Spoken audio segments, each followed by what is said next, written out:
What's up, guys? We're going to be reacting to a really scary video, apparently. Not apparently, it's not like this is an urban legend or something, but Nexpo made a video of the darkest media, and if you're not familiar with Nexpo, he makes really scary stuff, and I might stop recording if it gets a little too scary, but we're going to be diving into some lost media, some deep iceberg, dark web kind of stuff, and I'm going to be honest, if it gets to the point where it's just like suicide recordings or tapes, like people dying on video, school shooting stuff, I'd rather not react to it. That's a little too real a fear for me, you know what I mean? But let's just give it a shot. Also, it's a long video, so the topics discussed in this video are disturbing and contain. Yeah, this is gonna be scary. On April 25th, at this bus stop, one boy, 15 years old, shot and killed a 17-year-old boy with a revolver. WXLT TV, Channel 40, Sarasota, Bradenton.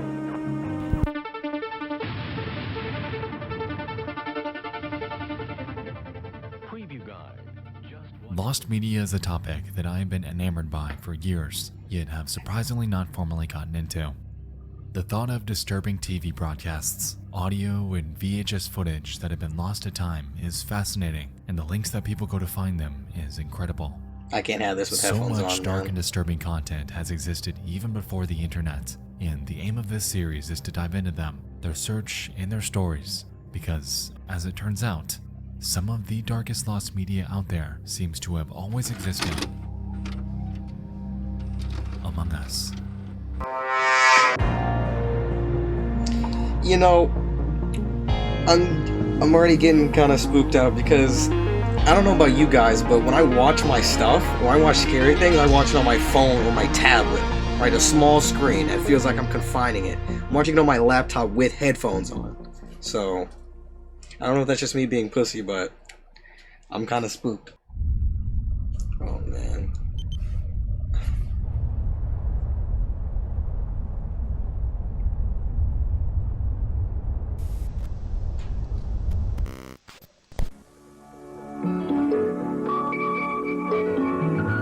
The following is a presentation of the Christian Television Network.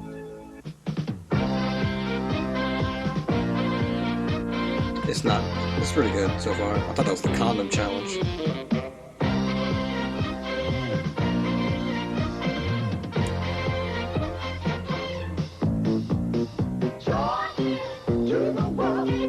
Joy Junction.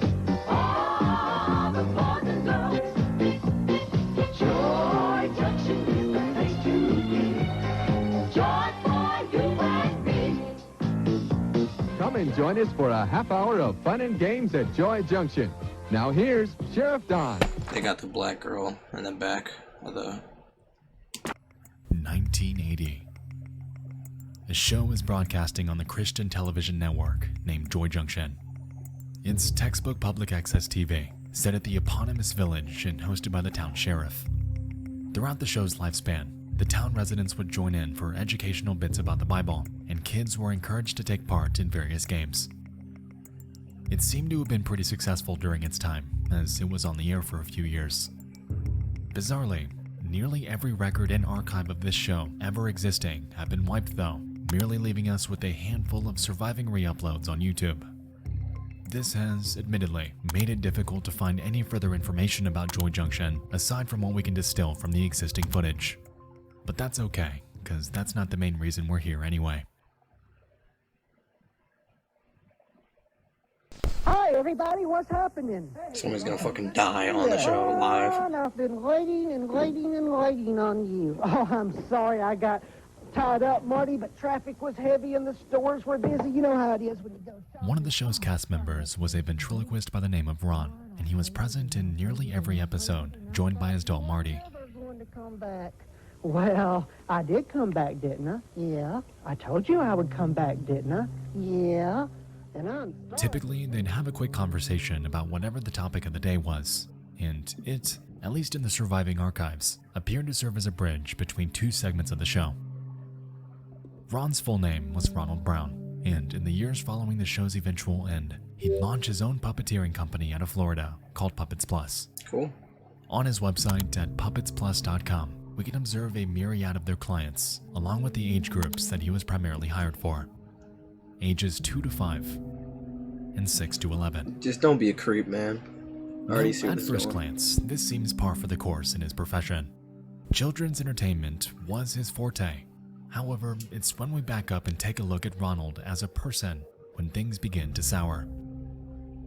You see, throughout the years, Ronald had a strange dynamic with children. See? For instance, in 1998, he was pulled over for a traffic violation and was found to be in possession of boys' underwear. His excuse was that he used them for his puppets, and he was eventually let off. Other complaints came throughout the 2000s about him giving rides to kids in his church van. Unfortunately, police could never do much because there wasn't any explicit crime being committed. It was incredibly strange, but unfortunately not enough to warrant any sort of arrest. Where things really get nutty though, is when we jump to the early 2010s, in which Brown would find himself caught in a web of controversy.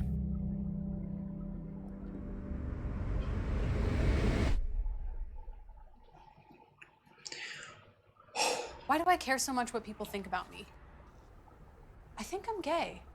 You remember when I said good for him for making that puppet career?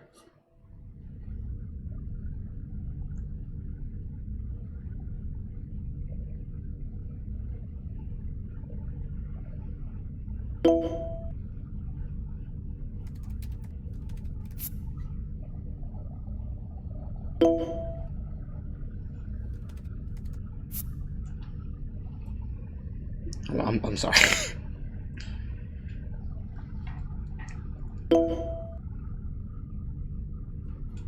I wish I had him tied and gagged in the closet. Who is C? In May of 2012, a man named Michael Arnett was arrested after a sting operation. He was charged with the production of, and upon searching his home and computer, they would find chat logs on Yahoo Messenger between he and a person going by the name U.E. Lime. As it turned out, Arnett would produce these images and distribute them to various others online from the username CK3666, Sweet Talker Linda, and Calfkeeper 2. You'll notice that U.E. Lime was outward about their desires. They expressed interest in cannibalism, torture, sexual assault, and all of it was directed towards children, even as young as 2. Last day as a The boy. catch here, though, is that U.E. Lime wasn't just a random person. It was Ronald Brown, his secret online alias in which he'd express his fantasy about the kids he surrounded himself with daily. It's a real picture. Let me remind you that this was a man whose entire career, entire life, was centered around associating with kids. Someone who was, at one point, on television in front of thousands. To say that these chat logs were a bad look would be putting it lightly. And yes, the messages you're seeing are straight out of the official case file. So is he, so, oh my god, so Ronald is U.E. Lime, then who's Calfkeeper 2? I thought he said that was another alias. I don't think he's talking to himself. Maybe it's somebody else. I'm just not paying attention. Shit. After corresponding with Yahoo.com, authorities were able to track down Ronald Brown and tie his username to a profile on a necrophilia website named cutedeadguys.net. Ronald's profile has been lost to time. However, through his own case report, we're able to find details describing it. On this site, his bio read, "I love them young and dead. I enjoy them fresh, but like to see them displayed in their casket too." And a few snippets from his post history. "I like the blonde boy. Would love to snuff him. Wow. Very hot pics. That boy looks dead. I like that one. I'd love to kill them." It's safe to say that at this point, there was more than enough to warrant an arrest. Probably. And on July 19th of 2012, that notion would finally become a reality. Federal marshals arrested a Largo man for possessing and conspiring to kidnap a child. They say he was a puppeteer who performed for children in the Bay Area. News Channel 8's Yolanda Fernandez has been following this story for us. She is joining us live tonight from Pinellas County. Well, Keith, 57-year-old Ron Brown is here in the Pinellas County Jail tonight. Federal investigators say it was his gruesome and very graphic online chats with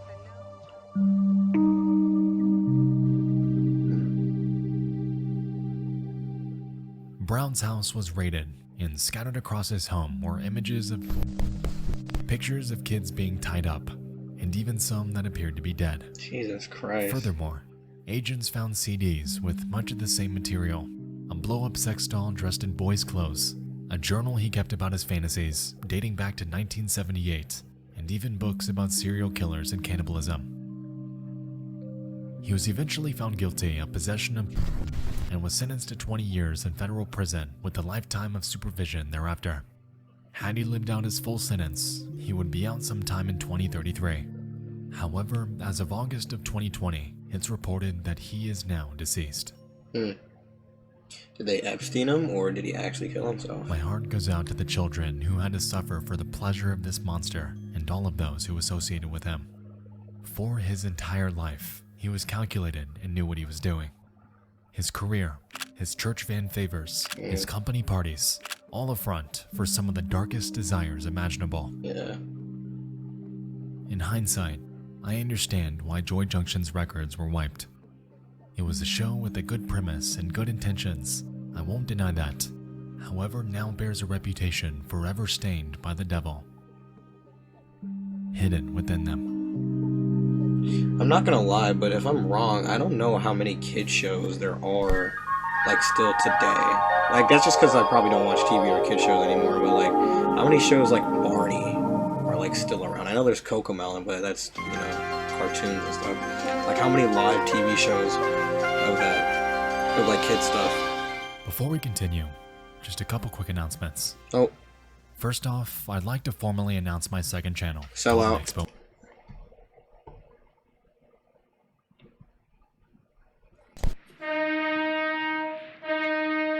Warner Brothers. Oh man. If you like Looney Tunes, kiss it all goodbye.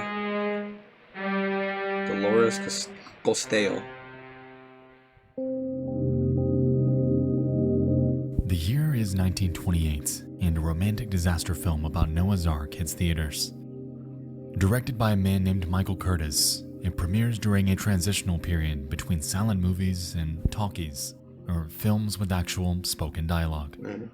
Because of this, it's mostly regarded as a hybrid film with long scenes being played over music, and with it comes a healthy dose of extensive criticism. Most of the backlash is due to its runtime, clocking in at a whopping 2 hours and 15 minutes long, with considerable portions containing awkward dialogue and drawn-out scenes. Sitting through this movie is, to put it lightly, a considerable undertaking. Because of this, That's a toy the film train. is pulled for revision, and the cut content is never shown again. There's probably like people dying. A good portion of the cut footage came from what the movie is mostly known for today, and that's the flood scene. Yeah. There's gonna be people dying.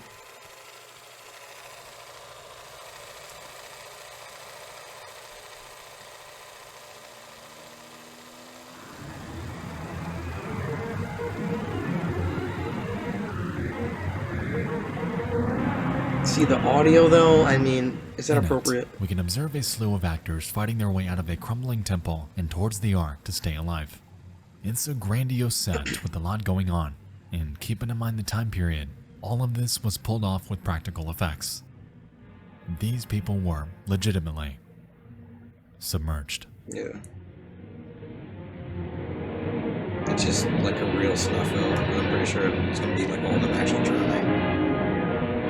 That's how a lot of old films were that didn't know what they were doing. Some might consider the acting here to be pretty well done. Yeah. Like I said, this scene is grand, and due to the time period, was all pulled off practically. The thing is, some of these actors weren't actually acting, as during this scene, 3 actors drowned and 1 reportedly lost their leg. Wow. This was the result of over 600,000 gallons of water being dumped across the set, something that the film's extras were reportedly unaware of. It's been reported that, before filming commenced, Michael Curtis was warned against putting so many people in danger. However, he shrugged it off, claiming that the extras were expected to be prepared for anything, and that, quote, they're just gonna have to take their chances. Wow. In the original cut of the movie, it's rumored that you could see these deaths happen on screen with a much more fleshed out flood scene. However, since the revisions, that original version is forever considered lost. Thank God. It's rumored that Curtis was in pursuit of relentless perfection. He wanted his movie to be grand and authentic. However, in this chase came a loss of life that did not need to happen, leaving Noah's Ark forever stained with an enduring legacy of tragedy. Yeah, it seems like we're getting a little bit darker, and I'm not that much of a fan of it. Like, that first one was very Resume dark. Now is America's top Don't get resume me builder, wrong. and is now free to start. Just click this video. Get your job 2 times faster. Yeah, sure. But like, I'm genuinely gonna have to look away if there's one where it's like there's like a suicide video or like something Searching for a website, insane. a window to the world, got to get online. Take a spin, now you're in with the Wait. surfing on the internet. That was actually kind of hard. I'm not gonna lie. I might go back and sample that shit. On the 2nd of July 2014, an ad was made on Craigslist. Always Craigslist. It came from an 18-year-old girl named Brooke Slocum and was but a simple request for cash. I need $50 by 3:30 p.m. today. I can pay you back later tonight, but I need gas and some mess quick. Everyone has bronchitis at my house and I do not want to get sick. I'm 8 months pregnant and my lungs are all squished as is. If you could help, me and my daughter will greatly appreciate it. This post remained untouched for 10 days. Oh wow.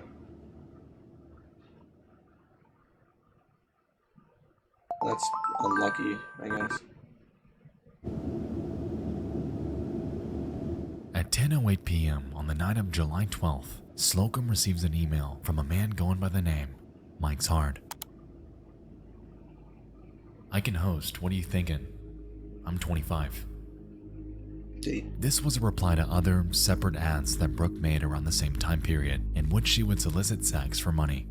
Oh. According to her friends, it wasn't willingly, as her then boyfriend, 25-year-old Charles Oppenir, would coerce her to do this while accompanying her during these meetups. Shit looks scary. I feel bad. Reluctant, Slocum responds 20 minutes later. Well, we're looking for donations if possible. Kinda in a tight spot, and we have a baby on the way. As far as the fund goes, though, there won't be any mail. How does $120 sound? I can drive you over here if you need. No, we can travel, just can't host is all. When and where would you like to meet up? I like to f*** outside in a park around 11:30. That okay? I don't know. I don't want to get in trouble for indecent exposure or anything. I can't go to jail being 8 months pregnant. Real? It's cop free. It's a park, but behind it there are lots of woods. No cops at all. This last email arrived at 10:59 p.m. and as we can see, Mike's Hard was keen on meeting that same night. Needless to say, Slocum ended up accepting, and their trip to Gazan Park in Wyoming, Michigan was on. Wyoming, Michigan, I didn't know that was a place. NGO.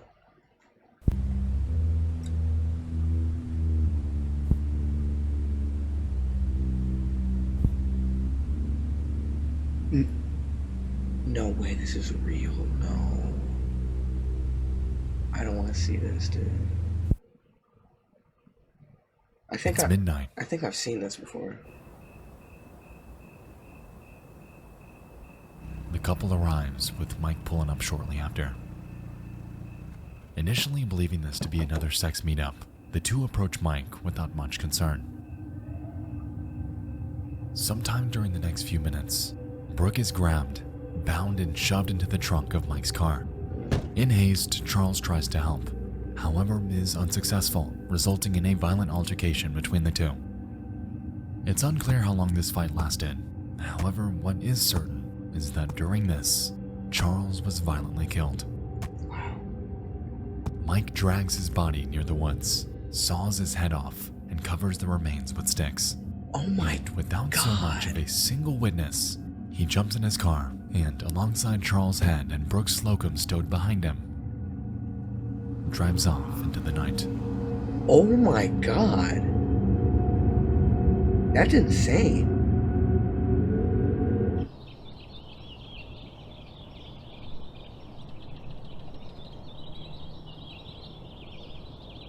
After realizing that Oppenhier's car had not moved in days, police began probing on his whereabouts. When asked, his parents drummed up nothing, his work nothing. No one knew where he was, but his car was there. And so they began searching the park on July 17th, 5 days after the incident with Mike's Hard. Upon scouring the wooded area that lined its back end, they then discover a headless body under some brush. That's so insane. And it was later identified as Charles Oppenhier.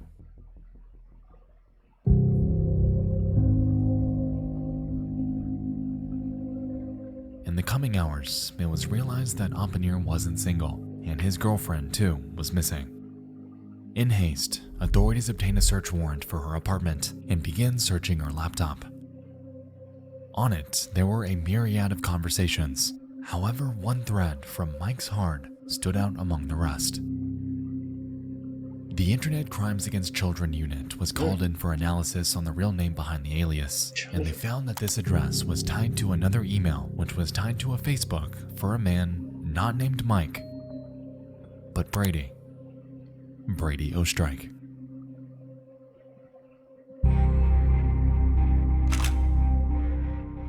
They stake out near his home while they await a search warrant.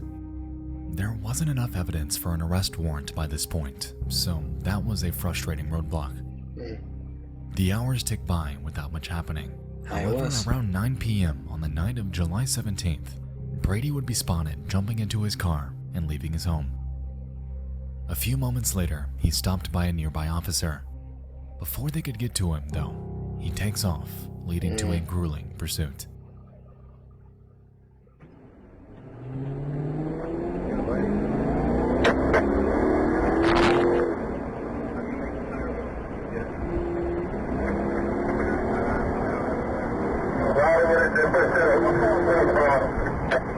Dang. Just chilling.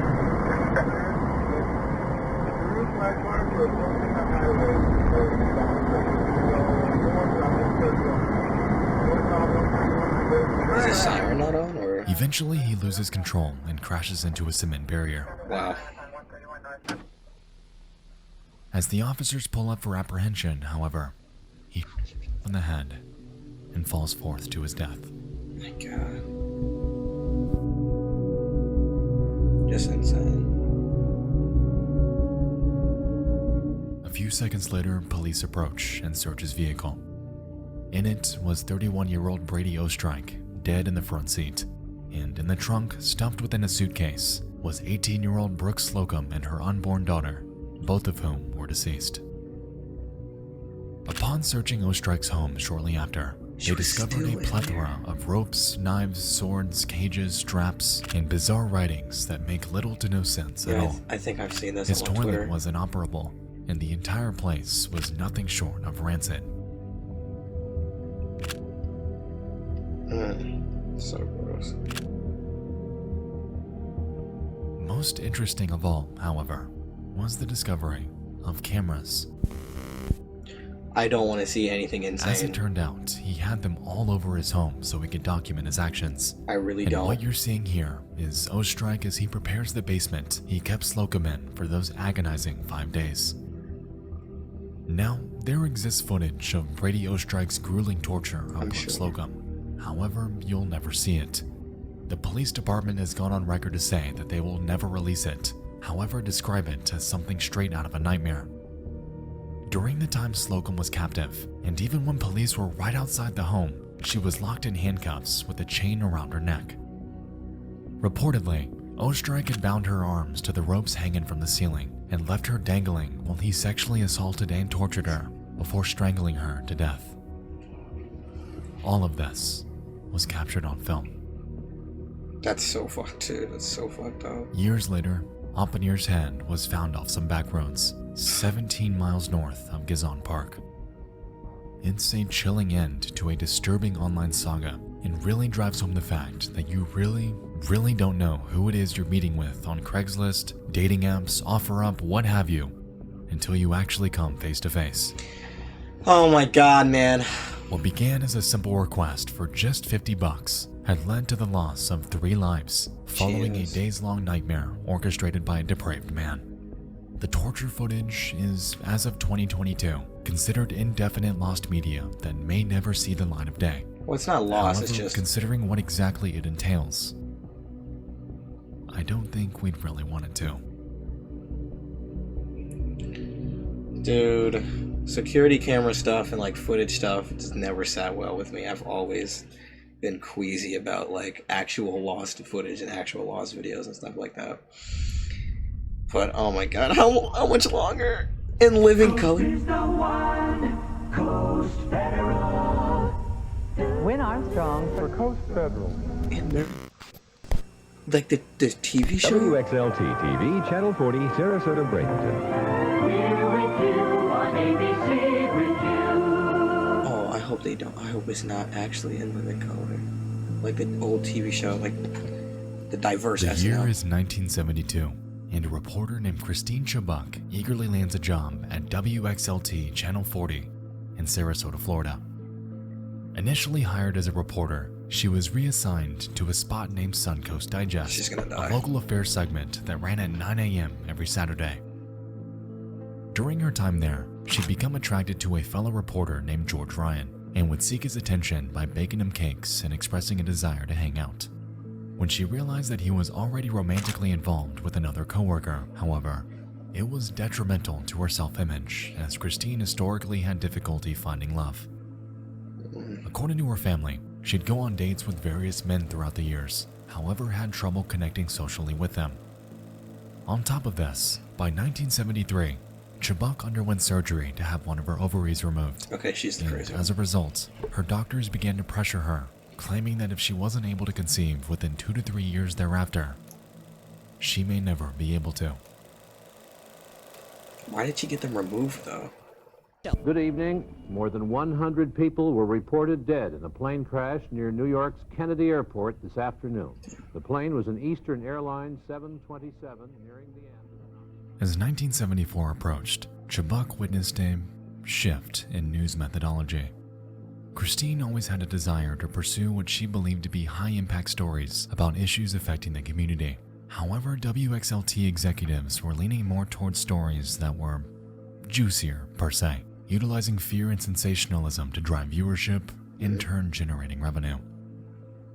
The news she was tasked with reporting began to shift further and further towards spectacle and shock, and she frequently rallied against this, to no avail. Resultingly, she became stuck in a mindset, in a world that she was growing to hate. She's the crazy Her one. professional life, her personal life, everything around her. Nicely. And as a result... On the 15th of July, 1974, Why is everything happening in Christine July? enthusiastically entered the station. Instead of opening Suncoast Digest traditionally, however, she claimed that there was a newscast she had to read to open it, something that hadn't been done hitherto. She takes her seat at the news desk, and for the first 8 minutes, opens her segment about 3 national news stories and a shooting that took place the day prior. Following this, a film reel of the shooting was supposed to play, but had jammed, leaving a few moments of dead air. In response, Christine apologized for the error before taking out a script she had handwritten and reading to the viewers the following. It's gonna be insane.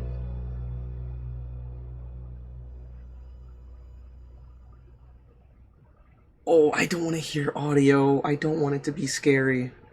No, she's gonna kill herself on... Oh, I want to turn it down. I'm turning it down. Statistics. This weekend, being typical of the recent rash of violence, saw one man stabbed, another assaulted, and a third shot and wounded. Sarasota police report the finding of an 18-year-old, a man by the name of David Wynn, in the parking lot of a Friendly Tavern on 27th Street. Wynn had an apparent stab wound in the chest, which, according to witnesses, was inflicted by James Whitworth during a fight. Police charged Whitworth with aggravated assault. You can tell she's reluctant to like talking about all this. The second attempted armed robbery in a week. Like she doesn't care about it, and she doesn't want to report about it. From both Sarasota and Manatee counties. Last week, teenage gunmen held up the highway bar, and after a shootout and high-speed automobile chase, held a family hostage and finally were nabbed by Sarasota Sheriff's deputies. Early Sunday morning, the Beef and Bottle restaurant north of Sarasota Bradenton Airport on US 41 was the site of an attempted armed robbery and shooting. TV40 newsman Bob Peterson was on the scene shortly after it began, and he filed this report. Sorry, for those of you who saw Late Night Weekend News Watch last night, we did have a film report and a commentary by Bob Peterson. Unfortunately, we had technical difficulties and cannot bring it to you now. However, News Watch tonight at 5:30, and we will have that story for you then. As of this morning, Grace Foster, who was shot in that incident, is in satisfactory condition at Sarasota Memorial Hospital. In keeping with the WXLT practice of presenting the most immediate and complete reports of local blood and guts news, TV40 presents what is believed to be a television first. In living color, exclusive coverage of an attempted suicide. At this moment, Christine drew a Smith & Wesson revolver that she had hidden in her bag, placed it behind her right ear, and fired, immediately falling forward onto her desk. In a frantic response, the tech directors quickly faded the broadcast to black and scrambled to play a movie thereafter. Wow.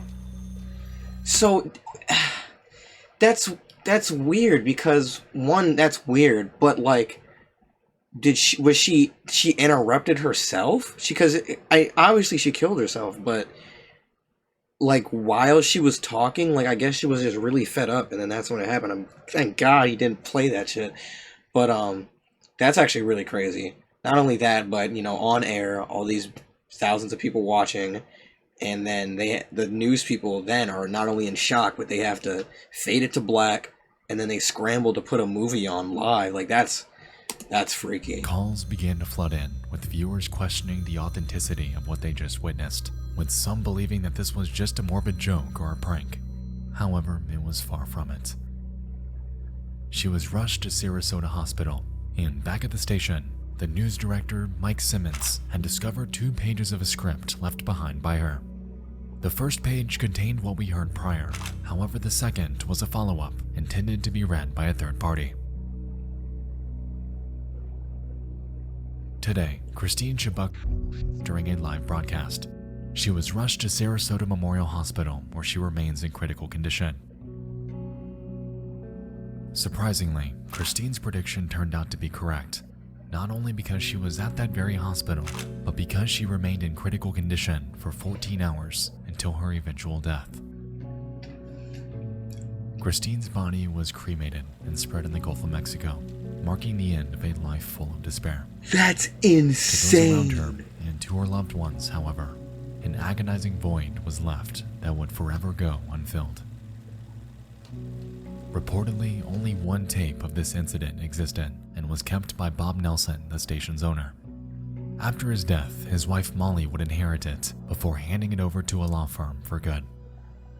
As of now, this is where it lies, and for the foreseeable future, may never see the light of day.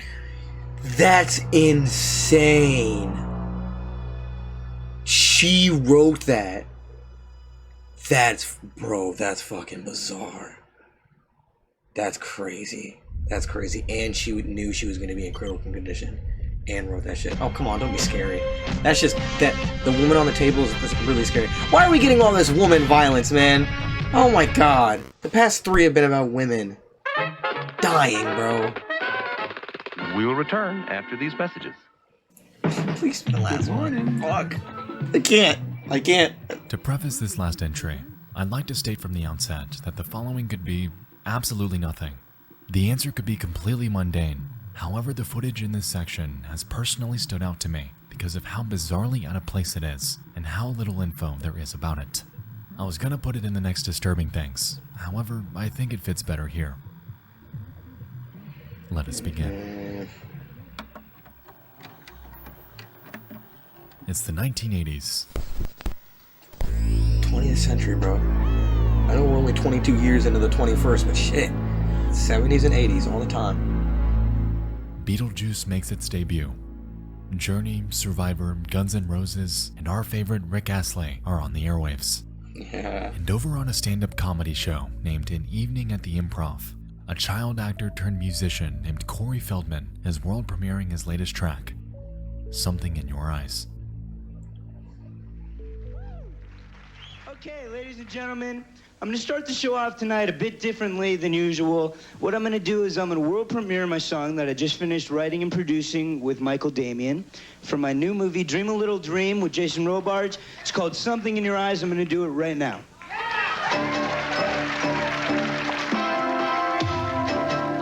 MJ.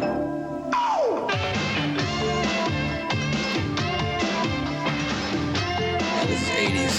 All day. I think he MJ.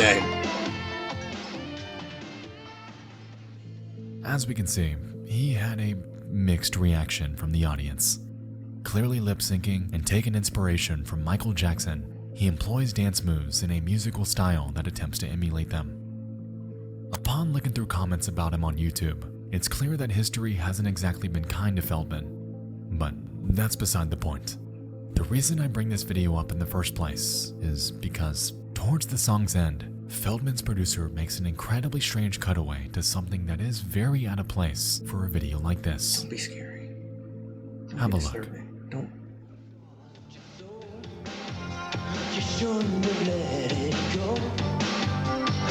It's gonna be some fuck shit. Oh my god. Don't play it again. Don't play it again.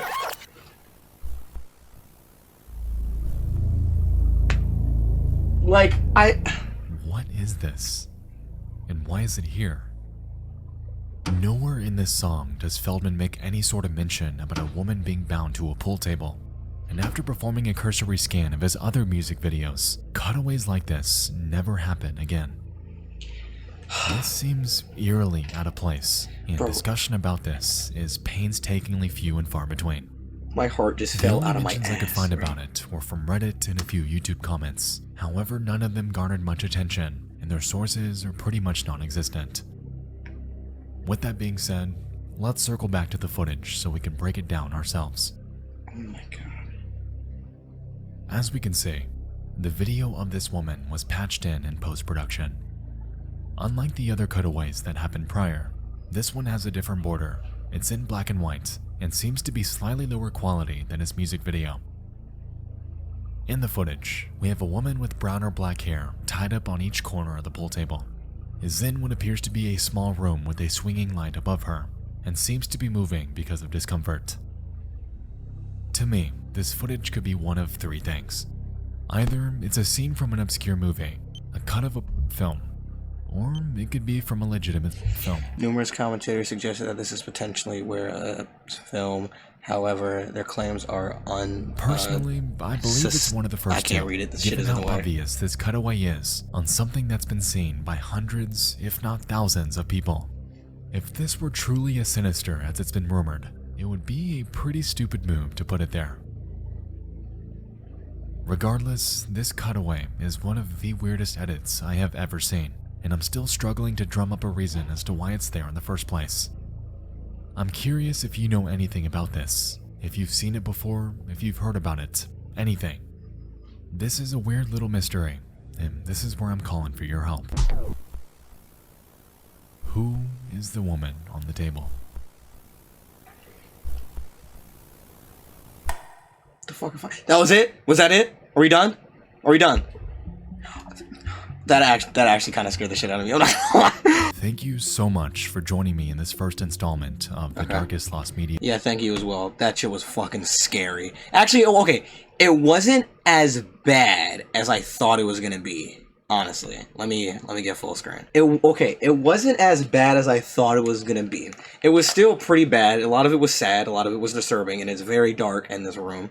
But okay, it could have been a lot worse knowing Nexpo and his videos. But that shit was scary. I think her name was Christine thing, the one on the news station thing. I already knew that was gonna go like kind of haywire, but the third note or the second note or whatever of her writing like her as if she had like a premonition of her death and her being in critical condition and going to the same hospital she wrote is insane. With the pool table thing, honestly, I feel like that might be like whoever the camera director was or the editor was for the station or whatever was happening. Maybe they're the one with the sinister like background and they had a tape of the three things that he said could be, and it's on their behalf, and it kind of like slipped in, or like he was like they were like late night editing something and then that got in the broadcast or something. That's really that one is really weird. Funny enough, what scared me more in that last one was the woman, the old woman that was like gasping as if she had just saw Elvis perform for the first time. That's what scared me because her eyes were just weird. But yeah, that woman on the pool table one is pretty scary. The first one, the puppet thing, is just sad. I forget what the second one is. I don't even remember. I'm probably going to remember at 2 a.m. when I wake up in a cold sweat while George Lopez is on. But yeah, that's going to do it. I'm going to go watch videos of capybaras and huskies and hope I feel better. So thanks for watching and bye. Oh, I forgot. Thanks for watching. Man.